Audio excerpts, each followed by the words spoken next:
Buenos dias! Tudo bem, turma? Como vocês estão? Espero que estejam muito bem. Antes de iniciar a aula de hoje, eu quero retomar esse exercício, que foi o último, né, que vocês fizeram na aula passada, certo? Esse exercício eu expliquei ele para vocês na videoaula. Porém, né, ele pode ser respondido de forma pessoal. Então, cada um pode ter colocado uma resposta diferente, certo? Então, aqueles que tiveram dificuldade para responder ou têm dúvida se responderam de forma correta, porque muitos não enviaram por e-mail, então eu não tive como olhar o de todo mundo, certo? Os que eu vi estavam corretos, por isso eu não passei nenhuma orientação. Então, aqueles que não enviaram, enviem para que eu possa ver, certo? E aqueles que por algum motivo não se sentem seguros de ter feito certo ou não e por isso não enviaram, entrem em contato comigo. Lembrando que eu estou aqui à disposição de vocês. Se vocês não me procuram, eu entendo que vocês souberam fazer e não tem dúvida nenhuma, certo? Então, como era um exercício que cada um poderia ter colocado uma resposta diferente, poderia ter comparado algo diferente, poderia ter colocado um adjetivo diferente e assim por diante. Então, eu preciso analisar cada um dos exercícios. Não tem como eu colocar aqui de uma forma geral, porque senão vocês nunca vão saber fazer esse tipo de atividade, tá bom? Ficou claro? Então, qualquer dúvida, entre em contato comigo. E agora, na sequência, nós vamos para a página 31. A página 31, nós vamos fazer uma leitura, então é hora da leitura. É um texto muito interessante, vai finalizar o capítulo aí com todas essas definições que nós fizemos sobre personalidade, tipos de personalidade, traços da personalidade de cada indivíduo e assim por diante. Agora, esse texto, ele vai usar as cores, né, como um parâmetro para definir a personalidade das pessoas. É claro que isso aqui são estudos, né? Estudos que são feitos, né? Pessoas renomadas aí que se dedicam a estudar, a entender esse tipo de situações, tá bom? Então, antes de fazer aqui parte por parte, eu quero mostrar para vocês as cores em espanhol. Como eu não sei se vocês já viram isso em outro momento, então eu vou ensinar vocês, antes de mais nada, a dizer as cores em espanhol. É claro que essas daqui são algumas das cores, né? Vamos dizer que as mais utilizadas. Então vamos lá. Eu não vou dizer em português. Vocês têm a cor aí e o nome dentro. Então eu só vou ensinar vocês a falarem. Então eu falo e vocês repetem. Combinado? Então vamos iniciar. Blanco, amarillo, naranja, rojo, esse é mais difícil. Rojo, rosa, morado, azul, verde e negro. Vamos de novo? Blanco, amarillo, naranja, rojo, rosa, morado, azul e verde, certo? Então, repitam algumas vezes para vocês aprenderem a dizer, né? Porque muitas aqui, ó, são parecidas com o português, né? Ó, rosa, azul, verde, mas eu não tô falando rosa, azul e verde, né? Eu estou dizendo rosa, azul e verde. Então, embora a palavra seja idêntica ao nosso idioma, nós temos que aprender a fazer a pronúncia de forma adequada, certo? Para não falar aí o portunhol da vida, né? Vocês já viram falar nesse termo, portunhol? É uma mistura de português com espanhol, né? Então, que não seja o caso de vocês, tá? Então, depois já de ter visto aqui como que fala cada uma das cores, agora nós vamos iniciar a leitura do texto, certinho? Então, vamos lá. ¿Cuál es tu color preferido? ¿Será que nuestro gusto se relaciona con rasgos de nuestra personalidad? Lee el texto a continuación y descubre la relación entre color y personalidad. Dime qué color te gusta y te diré quién eres. Los colores denotan emociones y reflejan personalidades. Aí aqui nós vamos ter nesses dois parágrafos uma introdução. Nessa introdução está dizendo nomes, né, de várias pessoas, vários estudiosos, Aristóteles, né, Leonardo da Vinci, né, e assim por diante, que de certa forma utilizaram as cores para refletir aí e para transmitir para as outras pessoas esses aspectos aí das sensações e as emoções que as cores podem trazer. E aí começa aqui na parte de baixo, um por um, né? Por cada grupo de cores. Então, o branco é o color favorito de las personas organizadas, independentes e que atuam por lógica e sentido comum. Então, tá dizendo que as cores, né? O branco é uma cor de pessoas que normalmente são organizadas, são independentes, são pessoas que usam mais a razão, né, e o sentido comum aí na hora de agir. Quando a pessoa tem essa cor como favorita. O rosa aí, ó, rosa, dejando de lado el imperativo cultural, según el cual es el color de las niñas, parece ser que detrás del rosa se esconden personas que buscan el amor incondicional y la aceptación de aquellos que los rodean. Então, tá dizendo assim, que deixando de lado essa cultura meio racista aí, que diz, né, preconceituosa, vamos dizer assim, que diz que rosa é a cor das meninas, né, tá dizendo que por detrás aí dessa cor se escondem pessoas que buscam um amor incondicional e aceitação de todas as pessoas que estão ao redor. Imagina, olha que cor tão assim, profunda, né? Porque é uma pessoa que busca um amor incondicional, um amor sem limite, é uma pessoa muito especial. Amarillo, el color más contradictorio, optimismo y celos. Es el color de las personas con una fuerte necesidad de expressar sua individualidade. Então, aqui está dizendo que é uma cor muito contraditória, porque ao mesmo tempo que é uma cor que caracteriza uma pessoa otimista, ela também identifica uma pessoa muito ciumenta, que sente ciúmes e deseja muitas coisas dos outros. E aqui fala que a cor que as pessoas, né, que gostam aí dessa cor, tem uma forte necessidade de expressar aquilo que ela é. Então, ela tem muita vontade, assim, de ficar demonstrando para os outros aquilo que ela é. Morado, que nós conhecemos por lilás, né? Si es tu color, eres perfeccionista y necesitas seguridad emocional en tu vida. También denota una necesidad de ayudar a los demás, um instinto humanitário. Então, aqui o lilás está dizendo que essa cor, né, pertence muito àquelas pessoas que são perfeccionistas, né, querem tudo certinho, tudo perfeito, e que necessita, de uma certa forma, de uma segurança emocional a mais na vida, né? Sente necessidade de estar seguro emocionalmente aí, entender aquilo que vive, aquilo que sente, e também demonstra aí uma certa necessidade de sempre estar ajudando os outros, né?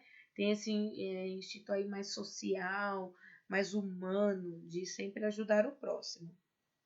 Naranja, quienes aman el naranja son extrovertidos, les gusta estar con la gente, socializar. Puede que porque necessitam da aprovação dos demais. Então, aqui está dizendo assim que quem gosta de andar com laranjada, né, do laranja aí, são pessoas normalmente extrovertidas e que gostam de estar com outras pessoas, gostam de viver uma vida social mais ativa, né?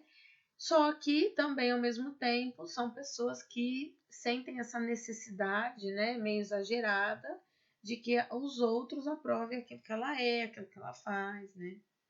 Azul, né, o azul, é o color de las personas que buscan la paz interior y la verdad absoluta, de aquellos que se preocupan por los demás y por sus necesidades. Então, está dizendo que é a cor daquelas pessoas que procuram uma paz interior e que querem, sim, sempre, sim, saber e conhecer a verdade absoluta das coisas, né? Não gosto de meio termo, não, que sempre as coisas com exatidão. E são pessoas também que se preocupam muito pelos outros e pelas necessidades dos outros. Não é uma pessoa egoísta, né? Ela procura mais pensar sempre no próximo do que em si mesma. Rojo, ou vermelho, né? Seguridad y determinación. Describen a las personalidades a las que les gusta el rojo. Indivíduos que prefieren la acción a la reflexión. Então, segurança e determinação são as personalidades aí, né, os traços da personalidade que tem essas pessoas que gostam de vermelho. E normalmente são pessoas, são indivíduos que preferem a ação do que a reflexão. Gostam mais de agir, não gostam tanto de ficar pensando, não. Verde. Verde es el color de la lealtad, de las personas francas y de los que consideram a própria reputação como um aspecto importante em sua vida.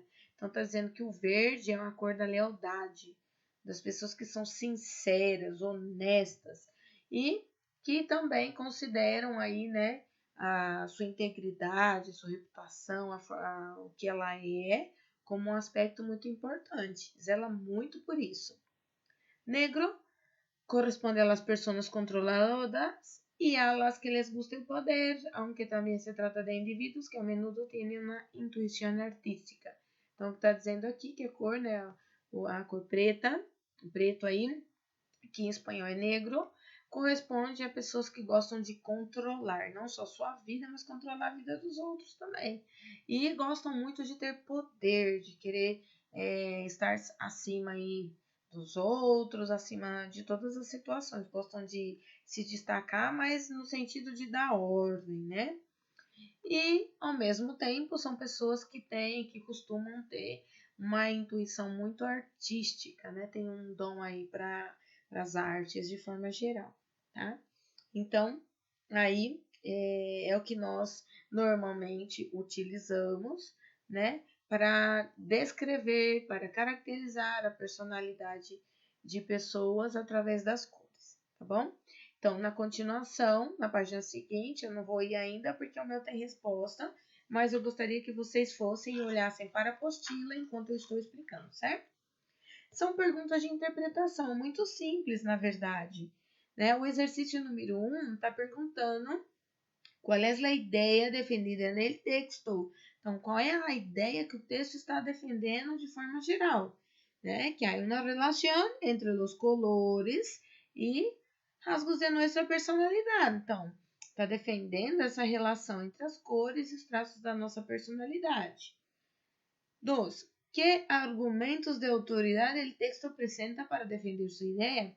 Então, quais são os argumentos? Os argumentos, assim, de fonte segura, que impõem uma certa autoridade para que a gente acredite que isso pode ser verdade, né? O texto apresenta grandes nomes da cultura humana.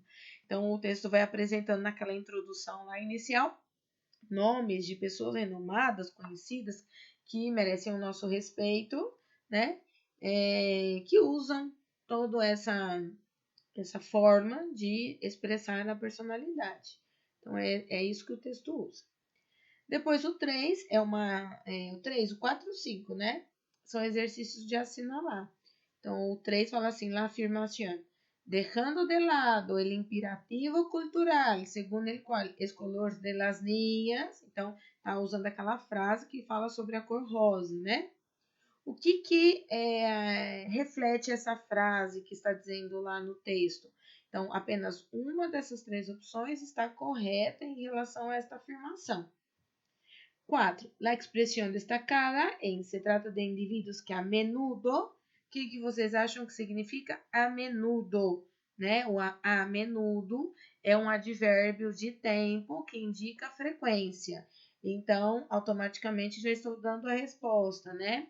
A menudo é o mesmo que frequentemente. Eu já estou dando a resposta, porque eu gostaria que vocês acrescentassem aí nesse exercício, nessa parte em branco que tem aí, que a menudo é uma locução adverbial de tempo e expressa frequência, tá? Por favor, anotem isso, porque não é uma palavra simples que nós estamos traduzindo, mas ela faz parte aí da morfologia, certo? Coloquem isso, por favor. E depois tem o no 5, na frase, de aquellos que se preocupam por los demás. A expressão por los demás, o que significa? Então, tentem fazer uma relação dentro de toda a explicação que eu dei, do contexto, e assinalar a resposta correta. O exercício 6, vocês têm aí um quadro com um monte de palavras, né? Cada palavra está aí dentro de um quadrinho individualizado. São adjetivos. Tá pedindo, né, para vocês identificarem esses adjetivos de forma detalhada, né, nas cores. Então, por exemplo, nós vimos cada uma das cores aqui. Agora, voltem aqui na tela onde eu estou. Podem olhar aqui.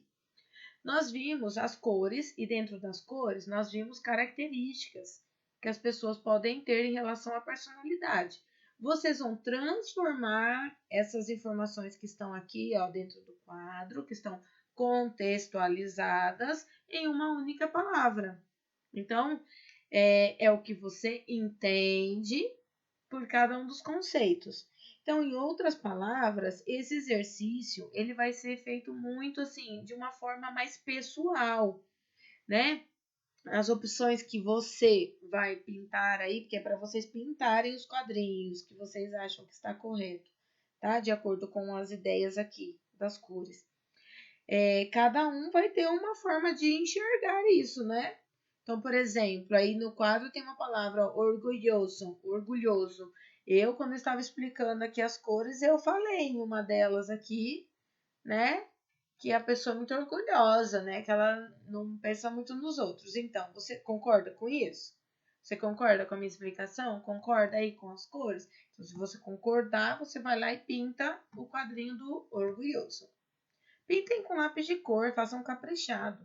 Quem não tem, não quer, pelo menos contorna aí o quadradinho aí da palavra que você escolheu aí para classificar de uma cor diferente para destacar, tá bom? Não risquem o quadrinho de uma forma que você não consiga depois ver esses adjetivos, tá bom? Então, depois que vocês fizerem todas essas atividades, vocês vão corrigir aqui comigo os exercícios que eu expliquei. Então, aqui está a resposta do 1, eu já dei a resposta, só que o meu está em espanhol, eu gostaria que vocês escrevessem em espanhol também, além de ter feito em português, para vocês irem aí se acostumando com a escrita do espanhol, certo? Então, esses dois nós já fizemos, eu já dei as respostas, é só vocês fazerem em espanhol. O 3, a resposta correta é a segunda, que diz, né? A afirmação que diz: hay una idea difundida en la sociedad que esse es el color de las niñas. Então, é isso que traduz, de certa forma, esta frase. O 4, nós já fizemos juntos, vocês escreveram aí as observações. E o 5 aí, por los demás, né? A correta é a primeira, que fala por las outras pessoas, tá bom? Então, de forma geral, é isso que vocês tinham que fazer. Na sequência, vocês vão fazer o Organiza-te. Vocês estão vendo que o meu está escrito aí personal, né? Significa que este mapa conceitual, aqui essa infografia, pode ser feita, cada um de vocês, ou seja, pode ser feita de uma forma diferente. Então, vocês vão fazer um resumo do que vocês entenderam de cada uma dessas partes. Então, quando nós vimos comparações, nós vimos de desigualdade e de igualdade. Então, o que significa desigualdade? Então, você vai voltar lá na parte teórica e vai definir aqui, vai colocar exemplo, pode colocar a regra. Então, a forma que você vai definir e vai rever, né, na unidade, cada uma dessas partes. Então, aqui já está separado, você vai preencher o quadrinho.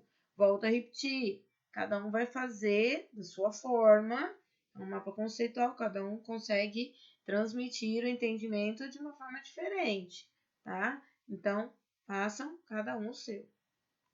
E depois, no finalzinho aqui, apenas tem um pensamento aqui de Sócrates, né? Que vai resumir o título principal que for tratado aqui nesta unidade. E por fim, vocês vão fazer o Desafia-te, que eu não vou mostrar aqui, mas que é a última parte, aí são exercícios muito simples, na verdade, sobre o capítulo. E aí encerramos a unidade 2. Vocês vão fazer alguns exercícios que eu vou estar encaminhando aí para vocês, que são os da tarefa, do caderno de atividades, que fica no final do livro. No final do livro, certo? São os exercícios que começam na página 11, lá do final, né? Vai da página 11 até a página 17. São bastante exercícios. Eu vou passar para vocês o prazo, vocês vão ter bastante dias aí para fazer, porque eu vou dar um prazo maior. Combinado, turminha? Ó, lembrando que, ó, falta ainda quase 25 minutos para terminar a nossa aula. Então, vocês têm tempo aí para adiantar bastante desses exercícios, certo? Um super beijo, fiquem com Deus e até a próxima semana, se Deus quiser. Hasta luego! Um beijo!